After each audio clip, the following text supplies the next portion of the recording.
So, Viktorija, last week we finished the podcast we were talking about last week.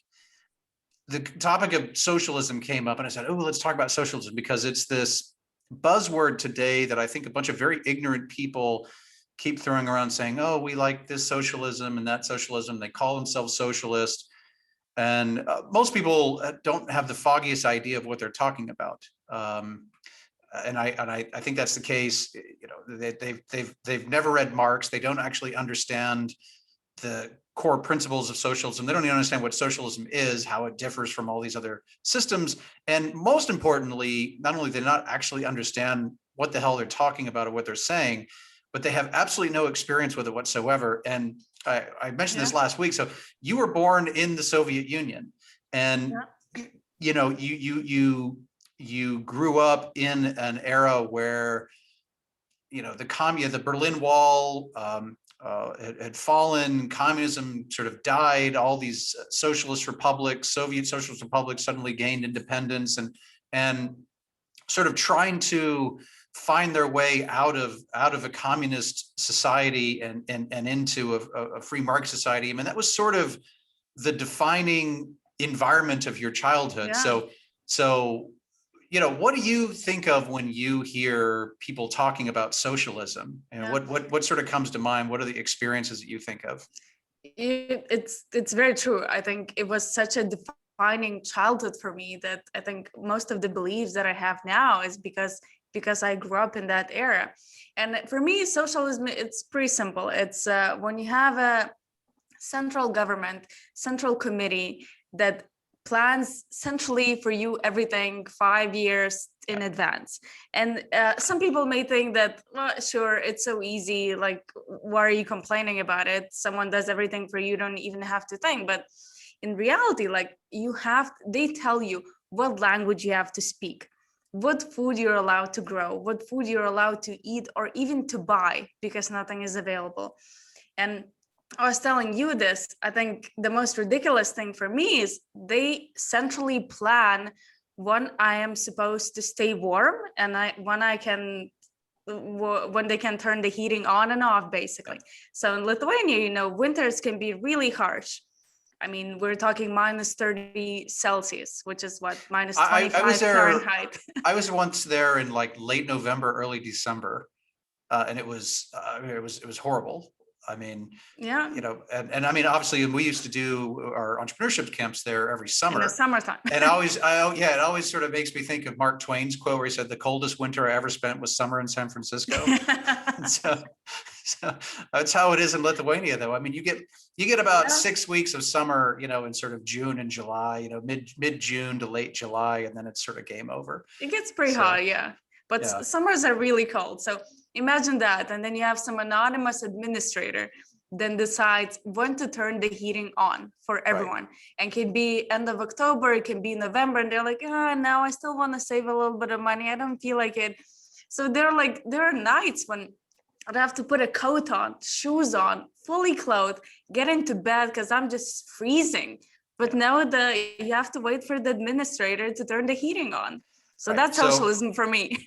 Yeah, and it's not like you don't get to control your thermostat. It's that they just basically, you don't have the option because they just basically shut off the gas pipeline, and then suddenly, you know, at some point, some bureaucrat decides, okay, we're going to turn on the gas for the entire village, basically, at least where I was living. Yeah, the whole village gets it all. It's either all available or not available all at the same time for the entire village. We're talking like they want everyone to be equal, so we're all equally freezing our asses off. Exactly, what a great principle. Yeah. For me, so I grew up in the early 80s, and it was always, you always hear about these things. Like, I was a little kid, there was always a summit. There was always like Reagan meeting Gorbachev in some summit. And I remember my dad, I was a little kid, and my dad sort of pulling me aside and sat me down and told me about communism. It was always about, like, for me, when I think about it, it's sort of like it's that sort of Soviet Union view from afar growing up in the United States. And so it was, you know, bread lines where people would stand in line, you know, lines around the block in the bitterly cold winters, to stand there for a loaf Yeah. of bread, or like, they want to go buy whatever stick of deodorant, and there's, one Yeah. type, and that's all there is. And, Yeah. And it's you know, it's not because we didn't have money, just there are no goods available. That's simple. right. And you had written before about how your mom was like running a boutique, Yeah. and all the good stuff came from like France and, different Italy and different foreign countries in the West. And so Yeah. when the really good stuff would come, not from the Soviet factories, but from an Italian producer or a French producer, or something like that, it would be like this big deal. And so she'd have to sort Oh, of of course, she would hide hide the it and then hide the give it to her dress, and friends, right, sell she it to could her sell, friends. Yeah. right, she could sell it for top ruble, Exactly. basically. Exactly. Yeah. Yeah. And then, and essentially we were talking before about how, and just it was almost like in prison, how, things be, sort of hard commodities become currencies. It's like people Hmm. trading whatever, cigarettes and Playboy magazines and these sorts of things, Chocolate. Yeah. Coffee. Yeah. ramen noodles, in a lot of prison systems sort of become like currency. And so, yeah, in the Soviet Union, you get like coffee, and chocolate was a big deal. With Yeah. people, like if you were able to score some Belgian chocolate because Oh my you went on a God. trip to Such a Yugoslavia or Budapest, luxury. right? It's a big deal. It's a big deal. And so, like, this is the sort of stuff that, and then I remember like Reagan. I was just a little kid, but I would sort of watch. He would give these speeches, and he would always tell these jokes. And he told some great ones. There's the one about there's one about like a guy who like went to go get a car, because he's, people didn't really have cars in the Soviet Union. So he Mhm. showed up to buy a car, and he like paid all the money up front, whatever he'd been saving. And the car person says, well, okay, we're going to deliver your car in 10 years. And the guy was like, okay. And he goes, Yeah. and the guy asked the dealer, he said, well, were you going to come in the morning or the afternoon? And the guy said, what are you talking about? Does it matter? It's 10 years from now. And he goes, well, the cable guy's coming in the morning. So, and so, and like, like Reagan was hilarious. And so, but this was sort of the view from afar, I think, that people in the US, in the West in general, sort of had. And, a lot of those things were true. You heard like, the old jokes about. It's very much true. It's like everyone's equally suffering, but the most important thing is that everyone's equal. Right, everybody's equal in their pain and suffering, unless of course, Unless you're in a central committee. right, unless you're a party boss, in which case you're not suffering at all. I remember I was in Slovakia at one point, up in the mountains, and if you've never been up in the mountains of Slovakia, they're gorgeous, and they have some really nice ski chalets up there and nice ski resorts and things. And that was back when it was Czechoslovakia. And this is where they had like special resorts set aside just for the party bosses and stuff. And I actually went and toured some of these like 10 or 15 years ago. I went and toured some of these, and they were pretty swanky. So if you were, I mean, especially like back in the 70s and stuff, when this stuff's still around. So, I mean, if you were living pretty well, if you were a party boss. I mean, it's the same way, like, I mean, if you're a top general in North Korea, I'm sure obviously your lifestyle is entirely different than the peasant farmer and so forth. Yeah. And that is always, of course, the system. And when people think about equality and all these things, you go, well, yeah, but if you're in charge of the system, you're a little bit more equal than others. Yeah, of course. So the thing about it is, though, and I'll be honest, well, so actually, let's say then so this is what you think of when you hear socialism, and you have personal experience. Personal view, yeah. What I think of when I hear socialism, because I'm in my 40s and I grew up in that era where it was like, America versus the Soviet Union, and this was sort of the defining geopolitical conflict of the day. Yeah. What the younger people think of today when they hear socialism is, they think Sweden, they think they think Denmark, and Norwegians going on holiday to Ibiza for very different, for 6 weeks at a time, and free university and stuff like that. That's what they think of. Yeah. And in reality, like, all of us, none of us is really right or wrong in that respect, because they're all technically different models. And I can't realistically say that sort of all, and anytime you sort of hear anything about socialism, it's easy to read this online, especially on more conservative sites, and everybody sort of talks about socialism and communism and all these sorts of things. And and I'm guilty of it as well. And from an economic perspective, bringing up things like The Road to Serfdom, which is a great book. But let's be honest, like if we're intellectually honest, there are different models. Some of those models have worked. And I think it's important to acknowledge that if you're going to be intellectually honest, and I don't think there's enough intellectual honesty. It'd be easy for somebody like me just to sort of denounce socialism and all forms of it and say this is a terrible thing. There are instances where it actually has worked, but but most instances in which it's been a complete and utter failure. And there are a lot of reasons for that. And I think it's important to explore that. And that's what I wanted to get into last week and what we're talking about now. Yeah, let's discuss the Nordic model since everyone worships it. Yeah. What do you think are the main aspects of it? Well, let's back up first and actually talk about what is socialism. What is, and people sort of conflate these ideas. We throw around Marxism, socialism, communism in the same way that people use the word fascism a lot. That's true, yeah. I think fascism is probably the most misunderstood term. People just sort of throw this out there and have honestly no earthly idea what they're talking about. But we're not talking about fascism. We'll talk about fascism another time. Marxism, communism, socialism. Technically, these are very similar, and there's a lot of overlap. What I would say the easiest way to actually think about those, Marxism is really a philosophy. When you really think about it, it's really kind of a pure ideology. Socialism is an economic system. Communism is a system of government that's based on principles based on a socialist economic model, but it's not pure. Communism is not pure socialism in the same way that the economic system of the United States of America is nowhere near pure capitalism. Yeah. Which is the same way that every time people go, they start blaming capitalism for all the world's problems. They look at sort of wealth inequality in the United States and go, it's because of capitalism. And I'm like, dude, this ain't capitalist. This is not capitalism by any stretch. Like go read The Wealth of Nations and then come back and tell me that this is capitalism, because they're just totally different. But people talk about these things without actually doing the intellectual, I'm not even going to say heavy lifting, doing the light intellectual lifting to understand what it is they're talking about.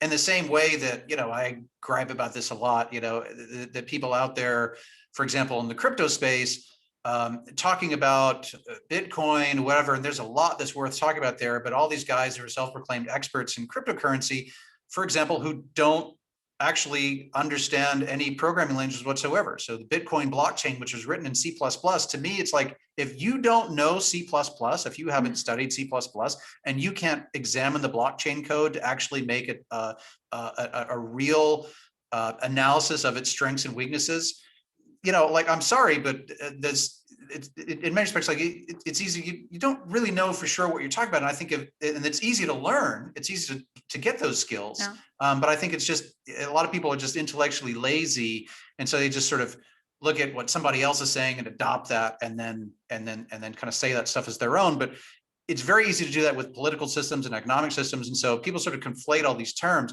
What's very interesting is if you go and actually read Marx and see a lot of things that Marx himself wrote, there are a lot of things that you look at. I mean, Marx, for example, was all about, for example, a progressive graduated income tax. Well, guess what? Russia, which has a flat tax, has rejected this idea of progressive graduate income tax. And there are certain places in the world where they have flat taxes or no taxes, whatever. But I mean, most places, including the United States, have, I would argue, a heavy progressive income tax. That's a Marxist principle that comes straight out of Marx. You're talking about the centralization of credit, basically the concept of a central bank. That's a Marxist principle, giving a central bank control over the money supply, centralization of the education system. You start looking at, centralization of the means of transportation, which of course, even in a place like the United States, where most of the highway systems, you've got state highways and county roads and federal highways and all these things. I mean, these are all things that we sort of take for granted in the West, and especially I think that people in the US take for granted, just sort of part of society. These are actually all Marxist principles.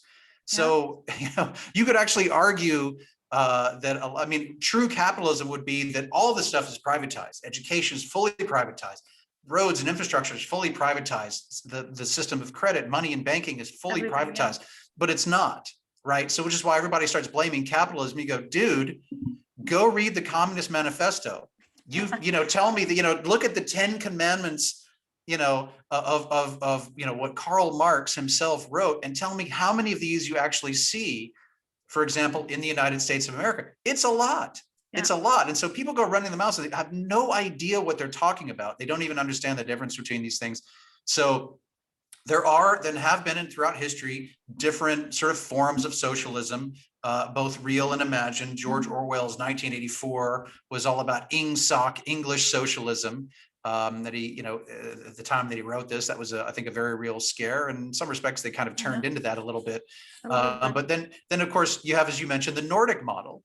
You also have the Venezuelan model and the Argentine model and the Soviet model. And so most of these systems that just didn't work, and the version of that everybody sort of likes, and then that I think a lot of the younger people hold up today, Gen Z loves, like everybody wants to be Danish, which, yeah, exactly. I would say, if your goal in life is, you want to make the world Sweden, well, Sweden welcomes immigrants with open arms, and there's a lot of ways to go and move to Sweden. You can go there and claim asylum. It works for everybody else. And you can show up and reap your share of all the benefits you want. And you don't have to ruin something for everybody else that doesn't necessarily want to do that. Just go there and take the Swedish social or go to Cuba, whatever. Right. Like there are plenty of socialist countries. Which is another model. I mean, the Cuban model is different, but I would say that for somebody that, if you think that, Denmark and Sweden and so forth have the best socialism in the world, and maybe that works for you. And I'm not denigrating any of that. It works. If it works for people, it works for people. But I would actually say you're probably better off voting with your feet and just going there. Spend the effort. Just make bringing Muhammad to the mountain instead of the other way around. So because bringing the mountain to Muhammad is going to be that's a pretty difficult thing to do, and trying to change society. In whatever your interpretation of this is. So let's go to the Nordic model. Mm-hmm. People claim, a lot of guys and a lot of people in Gen Z, they hold up, you see this all over the media. It's just become, it's so trite. It's like a meme now. It's just the socialism and why socialism so great in Denmark, whatever. And again, I'm not taking anything away from any societies. I spent a fair bit of time in Denmark, fair bit of time in Sweden, Norway, not so much in Finland, Iceland. I like Iceland a lot. But look, there are a lot of differences. First things first, it's not socialism. It's not socialism. It's really not, because if you think about the concepts of a centrally planned economic system with, with limited private property ownership, all these different things, it's not socialism. Sweden is an incredibly market-based system, which also, by the way, is, things, I mean, the sort of concept, I think what people believe is that you get taken care of from cradle to grave, mm-hmm. Some of which is true, that taxes are very high, some of which is true, that wealthy people pay all of the taxes and support everybody else, which is totally false, completely and totally false. That's probably don't work, which is probably one of the biggest misconceptions, is this idea that like the rich people in Scandinavia take care of everybody else, and it's totally false. Because if you actually look at the tax system, the highest, Sweden actually has a very simple tax system. There's only a couple of rates, and the highest marginal rate kicks in really fast. So you could be a relatively low income earner in Stockholm paying the highest possible marginal tax rate. Moreover, Sweden has one of the highest VATs in the world. And a VAT is essentially almost a regressive tax, because it's going to hit, as if you're a very wealthy person, most of your income that you earn is you set aside to do stuff with it, to invest and make yourself wealthier. If you're middle class or below, most of the money that you earn is going to be consumed. And so you're paying one of the highest rates of VAT in the world on the vast majority, it's like 25%, I think, on the vast majority of your income.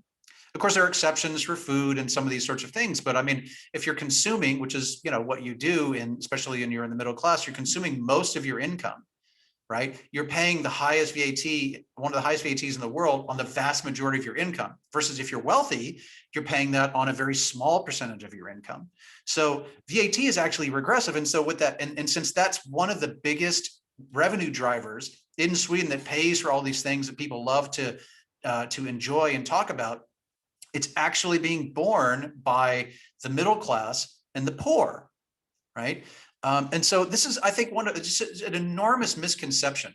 Another enormous misconception is that, you know, that I think people sort of believe that sort of the state owns everything and all this sort of stuff, and that's totally preposterous. In fact, they had in Sweden, especially when they realized this, you go back to sort of the 70s, and they realized that when they really were quite a lot more socialist back then, they realized it was destroying their economy.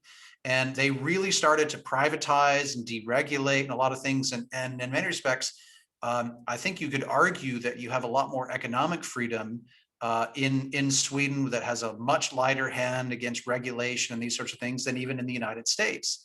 And so there are just a lot of things there that I think people just don't really understand. Is that everybody's paying these taxes. And in fact, the biggest, if you look at the taxes paid as a percentage of income, in many respects, it's quite a bit more being paid by the poor and by the middle class. Yeah. And sure, so people get, people get a lot of benefits. They get their healthcare and their university and their, what does the government provide? Universal child care and all these sorts of things. And of course, they are truly universal, which means that, very wealthy people get access to these sorts of things as well, get access to the child care and the universities and so forth. That it's not means tested, whereby if you make above a certain amount, then they're gonna deny you these things that you have to pay for. They say, no, if you're paying for it, everybody gets these things, everybody enjoys this stuff. But there also are, I think the biggest thing that people fail to understand is that there are extraordinary structural differences between the systems that make certain things more possible in Sweden than, say, in the United States. And so, number one is you've got a completely different level of public trust in Sweden or Denmark. Is people have, and this has been falling in recent years there, but still quite a bit higher. I mean, in the United States, like, people don't trust the government. And I'm not saying that to make a statement on their bad or evil or anything. Just in general, I think you just look at the approval ratings for Congress, and a lot of these things, like, people just don't have trust and confidence in the institutions. They don't trust the media. They don't trust a lot of these big institutions. They don't trust the banks. They don't trust a lot of these things. So these institutions that are supposed to be there to sort of manage the system and so forth, and provide the tools and the resources and the benefits, they don't trust them in the United States. There's a lot higher levels of public and institutional trust in Scandinavia. They've had this for a very long time. They also sort of have a greater degree of trust in one another. Again, some of this has been waning in recent years, but where people feel they have a higher degree of confidence that my friends and neighbors are not going to abuse the system, that if they go and they get some unemployment benefit, that they're not just going to use that and say, oh, I'm going to southern Spain, and I'm just going to take this money and live for the next couple of years, and not do anything and not become a productive member of society. The entire idea behind those programs is that they're safety nets, so that if you lose your job, your family's not going to starve, you're not going to be evicted from your house while you go and transition and find another job. That's the idea. It's a safety net. And in general, the idea is that there's enough trust and confidence that people know, I don't want somebody else, this is tantamount to stealing. And if I'd abuse this system, it's the same as stealing from my friends and my neighbors. And I'm not going to do that because I don't want them to do that. And that's sort of the ideal when you have a cohesive society. Yeah. And I'm not even saying it's right or wrong or better or worse. I'm just saying that sort of mentality. And again, if you just, these are, I'm not just sort of making this up off the top of my head. These are sort of the statistical surveys that go back, honestly, for decades. which has, again, they've been kind of waning a little bit in recent years. Public trust is down a little bit. There have been more instances of people starting to abuse the system a little bit more. However, the instances of that are a lot lower versus if you look at just something like Social Security fraud, Medicare fraud, unemployment fraud. I mean, just the unbelievable, the PPP, when they were giving out those loans to the government, you had all these guys going out buying Maseratis or setting up fake airlines. I mean, they had guys setting up airlines called bailout airlines just so they could get free money from the government. I mean, it's like an art form in the United States of people coming up with ways they can go and get that government money, because it's a sort of dog eat dog. If I don't do it, somebody else is going to do it sort of mentality. So I'm going to get mine. And that's there's a huge cultural difference there.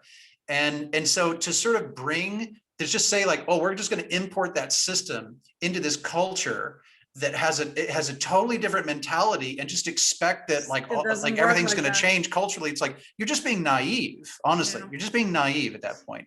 Another thing I think that's important to recognize in Sweden is that sort of structurally, they're entirely different. They don't have the defense budget, for example, that the US has. And again, we're not here to talk about whether that's right or wrong or who should have a bigger budget or whatever. It's just comparing the facts, basically. The reality is they just don't have that. They don't have to, they haven't spent trillions upon trillions of dollars to keep forward operating bases in Afghanistan and Iraq over the last 20 years, right? They haven't had that in their budget. So sure, they've been able to take a lot more, so they can take those tax dollars or tax krona and put them in, put them in education and universal healthcare and all these different things, because structurally their sort of spending profile is different. And right or wrong, there are a lot of people in the United States that are tethered to the ideas of strong national defense. And, frankly, when you want to be the country that goes around and wags your finger and tries to boss everybody around, and so much of your power is derived from your military might, in many respects, you kind of have to keep that up. And I think that's actually, it's a totally different topic, but that's going to be a huge problem in the United States over the coming decades, is simply because there's so much of the Navy is a great example. The Navy is in a horrible state of disrepair. They don't have the money for it. It's an aging fleet. Training in general. The Navy has had over the last couple of years a lot of exercise where they've just literally crashed into ships crashing into each other. And you just look at this and say, come on, fellas, this is amateur hour. Like what's going on here? It's an embarrassment to see a lot of these things. To see now, critical race theory and all these things become the priority, wokeness sort of become the priority.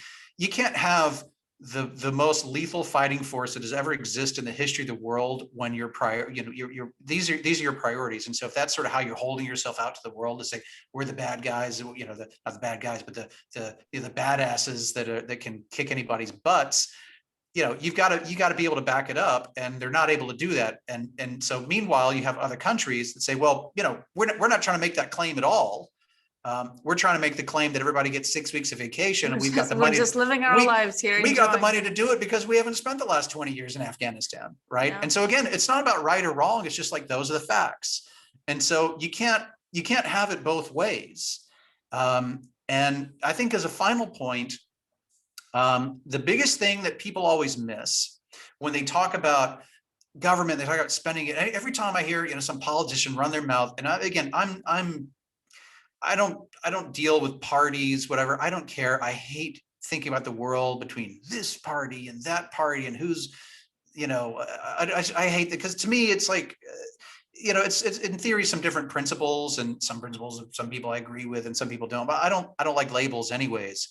But I think something that a lot of politicians, especially lawmakers, tend to fall prey to is the idea that it's all about the money. It's all about, they think that they can legislate prosperity. They think they can legislate efficiency. They think they can just legislate benefits and goodwill and all these things. And it's like, it's just not how it works. And so even if you have the greatest piece of legislation that's ever been crafted, if it's poorly executed, it just doesn't matter, right? And so execution is the thing that really counts. They think that they can solve problems. They go, oh, crime rates are rising. So what are we going to do? We're going to throw $100 billion at all these cities to try and get them to bolster their police departments, even though we also said we should defund the police. Now we want to go and throw $100 billion poorly disguised as COVID relief and have people go and put that in their police departments. And so they think, they go, job well done. We funded this initiative, but it ain't about the money, because if you take $100 billion and you spend it poorly on things that, and mismanaged, misallocated, gee, like that's never happened before, then it doesn't matter. What matters is how good the execution is. And so they come up with these things over and over again. They tried it with everything. Obamacare is a great example. And it was whatever. It's a nice idea. The idea was, there's too many people that don't have health insurance, and if something happens to them, that it's going to destroy their lives. And sure, that's certainly a nice idea to try and fix that problem. So what do? They think they can fix the problem by passing a law, creating more regulations, and throwing a bunch of money at something, namely a website that cost billions of dollars that didn't work. They just kept throwing more money at it. And it's just a classic government thing. It's like, we just need to keep throwing more money at this website that doesn't work. And let's keep throwing more money at this program. And the idea was to drive down the cost of healthcare and drive down the cost of insurance. And what's happened, it's been more than a decade at least since the Affordable Care Act. And the result is substantially higher healthcare costs almost every single year since the Affordable Care Act was passed. And so, but nobody really ever stops to look at that and say, maybe there's something, maybe we should re-examine our premise here. Maybe there's something wrong with our model, but the model is always, we just need to throw money at it, and it doesn't matter what the execution is. And I would say in Sweden, the execution, and probably a lot of these programs where they've been dealing with this stuff for a very long period of time is, honestly, probably a lot better. They're able to execute certain things a lot better. They have a lot of practice at it.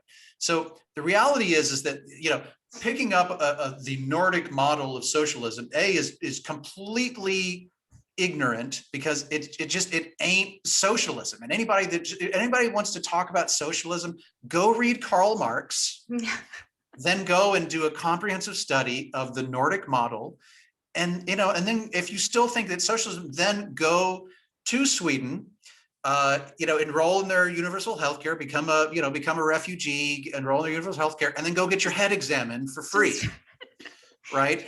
Because you will need to get your head examined if you still think that it's socialist, because it's not. Yeah. Right. I think the most important thing, at least for me, from what I've seen in Sweden, is that people are actually productive, and they love productivity. And as you're saying, like, they love success, actually.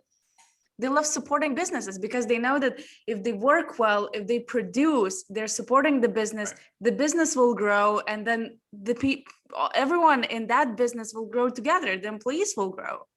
And one of the things you don't have in these so-called socialist paradises is this intense hatred and rage and shaming against successful people that create successful businesses and create jobs, or people that rise up the ranks in organizations, people that are productive and create value and end up, making more money, or people that are working diligently to build something. They're not shamed and hated across society.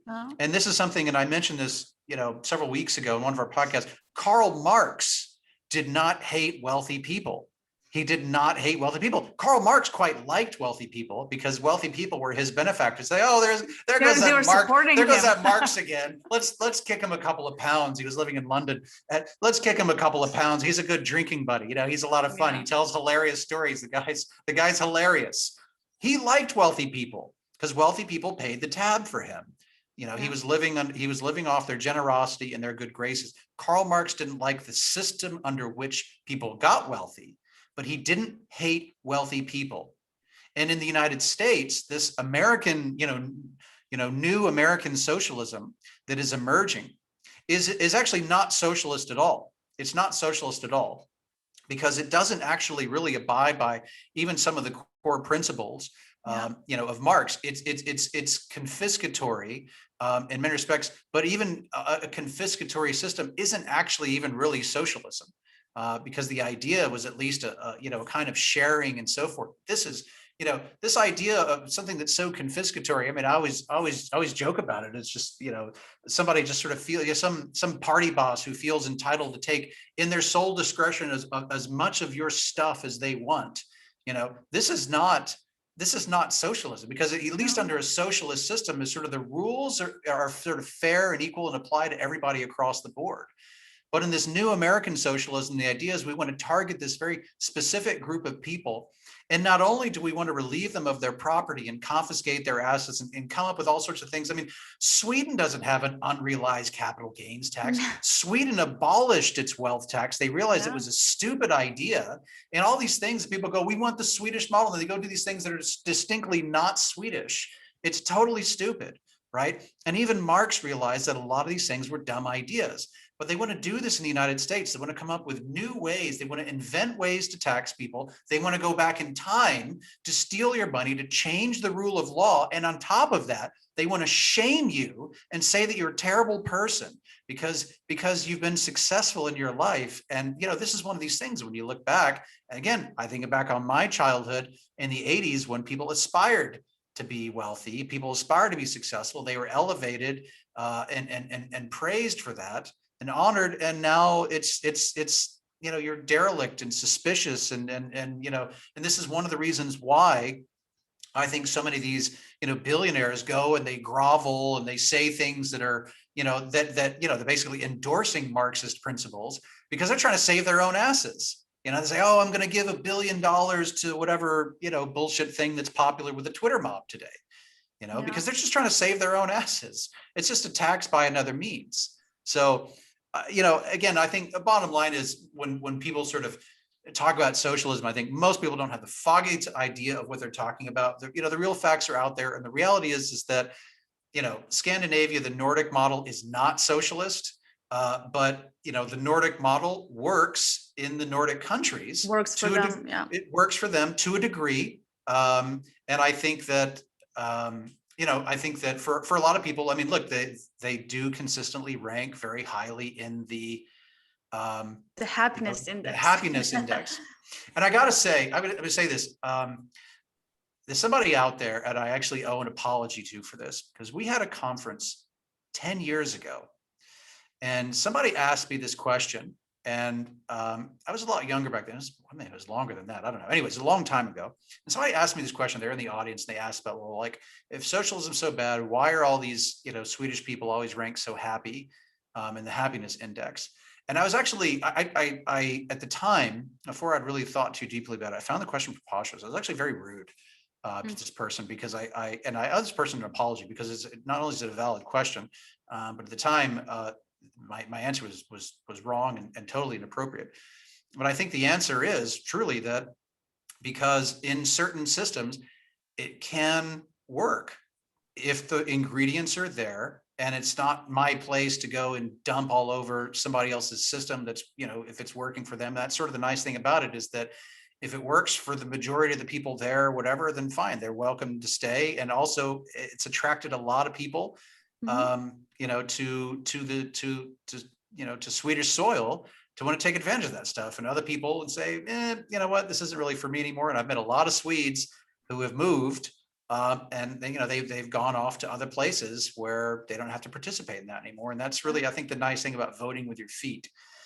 The idea that you can just pick up another system and transport it somewhere else think that you can go, oh, we're just going to do that here. You can take certain little things and ideas and get better and improve upon your own systems. But to think you're just going to have this jarring, transition to this new system is totally ridiculous. It's completely ridiculous. It doesn't work. History is very clear on this point, is that in many respects, most social conflicts, we can actually trace quite a lot of social conflicts to very harsh, rapid transitions, where you go from, for example, socialism in Latin America. Chile is a great example. Going from Allende's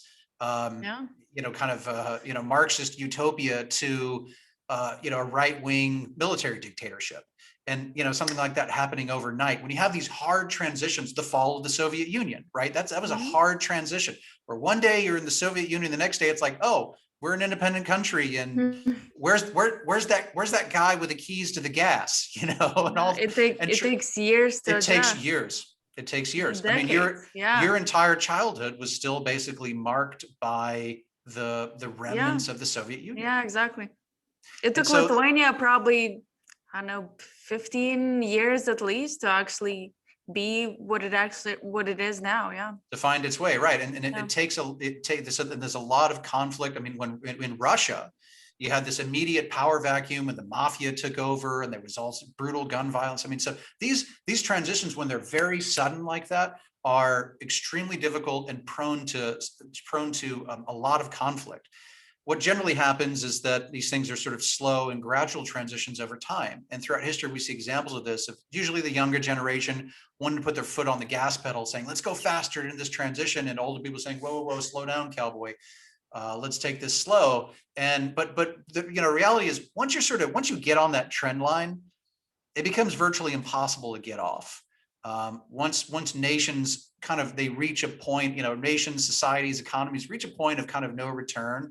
And I don't mean that in a dark way. I just mean that, you talk about these giant ships that just can't really turn around anymore.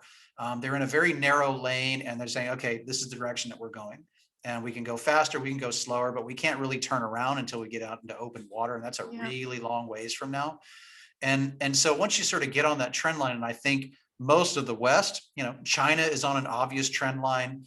Japan is on an obvious trend line. They're just going in different directions. The US and most of the West is on a trend line. Australia is on a trend line, certainly in terms of its government overreach and all these things. I mean, so once you get on these trend lines, it's really, really hard to get off. I think when you look in the US, you look at the wokeness, the government overreach from COVID. You look at the debt and the deficits, and the crazy spending, and the what's happening with the education system, and just all these different trends. And I write about this a lot, and it's not from a position of darkness or gloom. It's just stating facts that the reality is this stuff is kind of here to stay. We're on this, we're on the train, we're on the ship in a very narrow lane, and we're not turning around. In theory, anything is possible, but looking at historical examples going back through 5,000 years of human history, it's just, it's pretty much unheard of that, once you sort of get past a point of no return where your debt level's that much and your social conflict is so extreme and all these different things, that you're just going to kind of turn on a dime, and suddenly it's all, as we say, rainbows and buttercups, and we're all singing kumbaya around the campfire together. Yeah. It would take a massive exogenous event.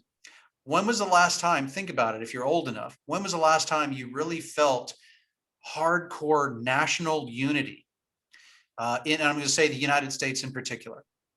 The last time was 20 years ago on 9/11, where you had this horrible event that brought everybody together, and that unity was honestly very short-lived, because by 2003, it really was the summer of 2002. I mean, I was in the military at the time, and they were talking about even the summer of 2002, the commanding general saying, we're going to Iraq, it's going to happen, I'm telling you, and Bush was on TV going, I haven't made my decision. But even by then, it was all crazy conflict, and people were, some people were for it and some people against it. So that unity lasted like a year, maybe.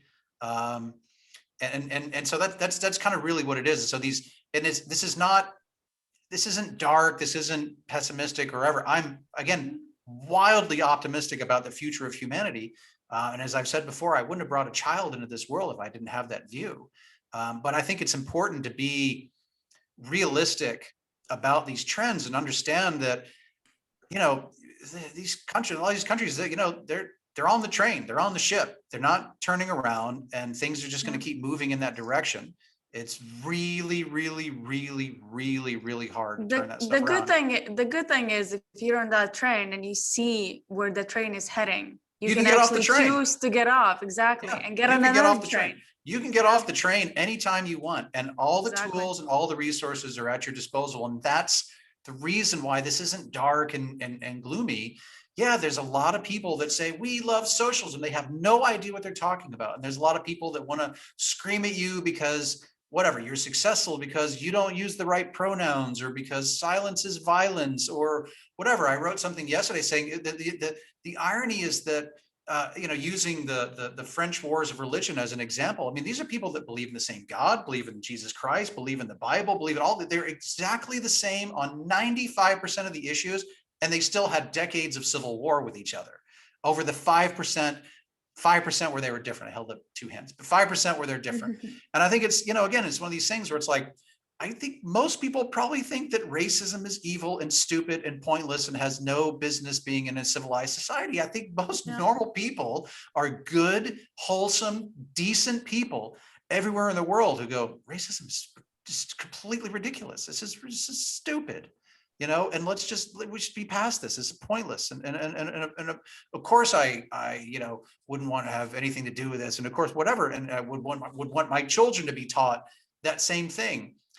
And, it's like, shouldn't that be the important point? But it's not. The important point is, say the names and, all these things that, like, people get so bent out of shape over that sort of last, maybe it's 5% or 20%, whatever it is.